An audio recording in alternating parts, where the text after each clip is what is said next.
கல்வி என்றது அந்த அப்படின்னு சொன்னால் இதுக்கு நீங்கள் சொன்னால் இதுக்கு முதல் மிருதங்கம் வாசிச்சது அது ஒரு கலை, அடுத்தது கல்வி. ரெண்டும் வந்து ஒரு மனுஷனுக்கு அடிப்படை தளம் மாதிரி. ரெண்டுமே இருந்தாலே அவன் தன் வாழ்வியலில் நல்ல பண்பாடுகளையும் எல்லாத்தையுமே பழகிக்கொள்வான். கல்வியுமா தான் சொல்லிக் கொடுக்கும், அது மாதிரி கலையுமா தான் சொல்லிக் கொடுக்கும்.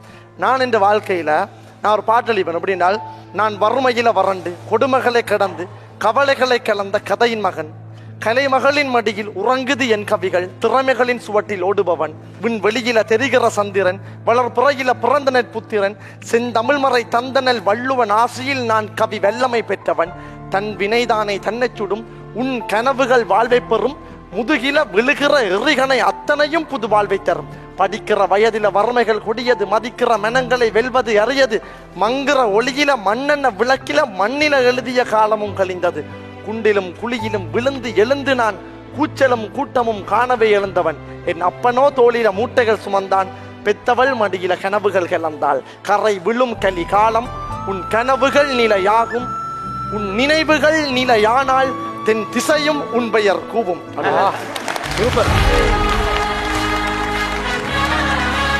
இது வந்து பாகிஸ்தா, இது நீ சொன்னதெல்லாம் அப்துல் கலாம் சாருக்கே பொருந்தும். அதான் என்றால் என்னுடைய வாழ்க்கையிலேயே அப்படிதான் இருந்தது. என்றால் ஒரு ஆரம்ப கல்வி வந்து எனக்கு தெரிஞ்சு கொஞ்சம் பரவாயில்லை. அண்ணா எல்லாம் வந்து கேலண்டர்ல வர்ற சைட் அந்த ஒயிட் லைன்ல எழுதி படிச்சேன்னு சொல்லி அம்மா சொல்லுவாங்க. அப்படிதான் இந்த பிள்ளைய படிப்பிச்சு நான். ஸோ கல்வி என்றது எவ்வளவு முக்கியத்துவம் என்றால், பிள்ளைகளை கல்வி என்ற விஷயத்துல எப்பவுமே அதில் தடை கொடுக்காமல் கல்வியை முன்னிறுத்தி அதுக்கு பிறகு கலையையும் கொடுங்கன்றதான் என்னுடைய வேண்டுகோள். சூப்பராக இருந்தது. ரெஸ்பெக்ட்.